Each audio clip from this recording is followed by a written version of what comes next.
And I want to speak to you now as the person who held the position of Deputy President at the time. Didn't you, as the executive, and by you I mean yourself at the time as Deputy President, President William Ruto, as the President, and the entire executive, did you not decide who should be Speaker of the National Assembly? Was that not part of the agreement? No, we did. It was in the shareholding agreement. Okay. Did you decide who should be Speaker of the Senate? Yes, it was in the shareholding agreement. Did you decide who should be Majority Leader for both houses? It was decided after the election. Did you also decide who should chair each of the committees? Yes, it was. In both houses? It was. Didn't you also cause members of the party and the alliance at that moment to attend meetings at State House to give them instructions on your agenda, what to vote for, how to vote? Yes, we did. And so the grand total of this was what? Control of the legislature by the executive? It was so why? The intention.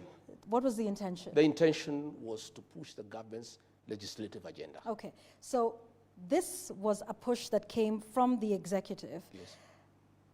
Are you then now surprised that members of National Assembly and the Senate are speaking the language of the executive when you yourself are a part of the executive making these decisions, where the member of the Speaker of the Senate, the Speaker of the National Assembly, all came from the party that you rode on to power? I think it was a very good.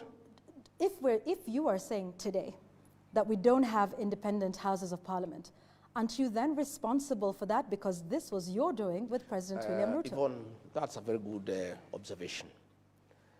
The intention was very noble. When we formed government, we had a manifesto, a great manifesto, bottom-up economic transformation agenda. Creating good business environment, lifting people from the bottom of the pyramid. We wanted a majority in parliament to help us push that agenda. Okay? Where I differed with William Ruto is when we abandoned our agenda, our manifesto. And he started pursuing personal agenda. The housing levy was not part of our agenda of forcing people to pay taxes to build houses. All right. I want us to come back and we will go step by step and talk about the affordable housing levy for just a moment. Yes. And you talk about seeking to have a majority in the House to push government's agenda. Yes, yes. That's all well and good.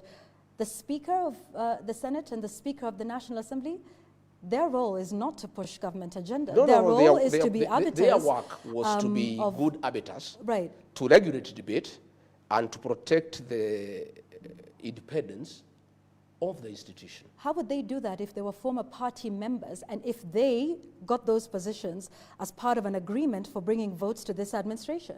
How would they be neutral? It behoves upon a speaker when he assumes that position. Justin Bidan Muturi was nominated by TNA to be speaker in 2013 and Jubilee in 2017. But that man had an impeccable record. You never saw him in a public rally doing empowerment and singing praise and worship to President Uhuru Kenyatta. Justin Muturi regulated debate and allowed everybody to speak. I'm sorry, Speaker Wetangula has become a youth winger for President Ruto. He attends empowerment meetings. He goes to sing praises to William Ruto in public meetings. Tell me a single day you saw Justin Muturi in a public rally supporting Uhuru Kenyatta or campaigning for him. What dignity spells out is that once you get the position of speaker, because you must come from somewhere, you can't come from the moon, you can't come from the air, you must come from somewhere. So when a political party nominates you and you are elected as speaker, once you have assumed that position as the Speaker of the National Assembly and the Senate, you now rise above, partisan politics and become the arbiter of that house, unregulated, undignified. I have seen Wetangula allowing me to be discussed in Parliament without somebody moving a substantive motion. And in Parliament you cannot discuss an individual unless you move a substantive motion. In that Parliament, Wetangula does not allow members who don't support William Ruto to speak. He is very selective. In fact, he has really eroded the dignity of the National Assembly.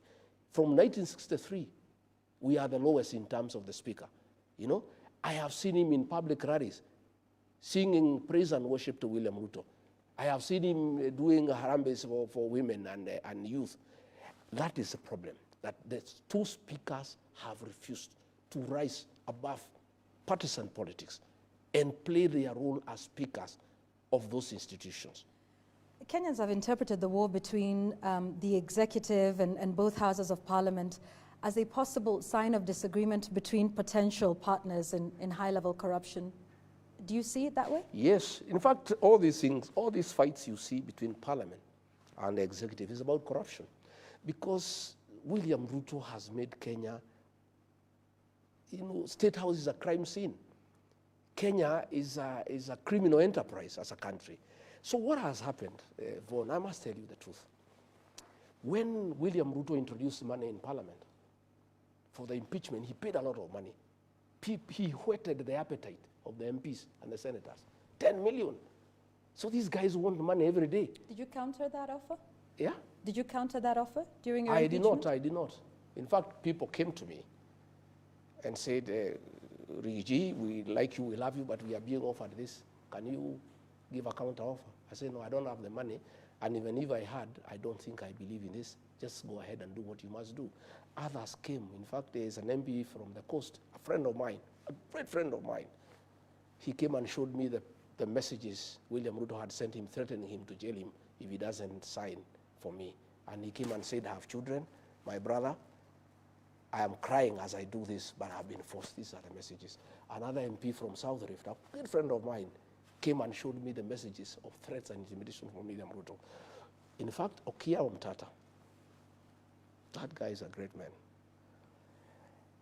When I sent word to him appealing not to participate in impeaching me, he said, I cannot impeach you. And the person I had sent, he asked, did he send you with a counter offer? He said, no. He said, I will not impeach him. Had he sent you with a counter offer, I would have impeached him because I don't like corruption. You know? What has happened is that William Ruto introduced money in parliament. Of late, he has shifted focus to ODM and Raila Odinga. And he is spending a lot of his money now with ODM MPs. Now the MPs from Kenya Kwanza are feeling abandoned. And the money is not flowing as much as it was flowing. So they have decided to look for the money from other people. So when the ministers come, put the money here. When PSs come, put the money here. William Ruto, you started it all. Don't complain. This is your baby. You are the one who introduced high-level corruption in the National Assembly and in the Senate. You cannot turn around and condemn what you have started yourself. You are the one who told these MPs that every man and woman has a price. I heard him say it in his presence, that every man and woman has a price. So what has happened, Vaughan? Like the MPs from my backyard are in trouble. They cannot address any meeting unless they pay people. You know?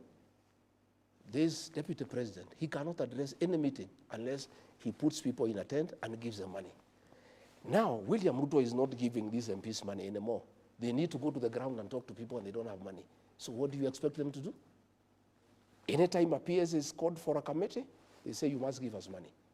Anytime the minister is called, give us money. So the ministers and PSs have gone to cry to the president. We are unable to do any work now in parliament because anytime we go, there's too much extortion. What do?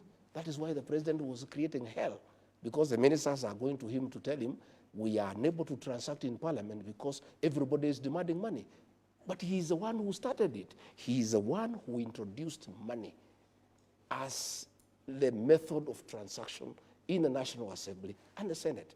Do you think high-level corruption is an issue in the country? It's a big issue. It's actually our biggest issue. In fact, when you took break, people are sending me messages asking, what is this Yvonne is asking you? Ask her, we want to discuss about corruption.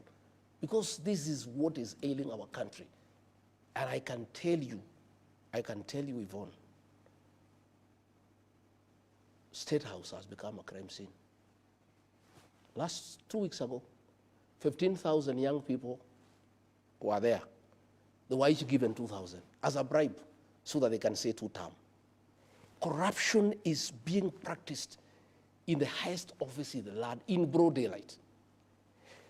The deputy president is carrying money with sacks, bribing women bribing young people to say 2 term. And then the president is here pretending that he can fight corruption. Where does he start? When he was talking in that meeting, you know, after the meeting, he gave those MPs each 100,000.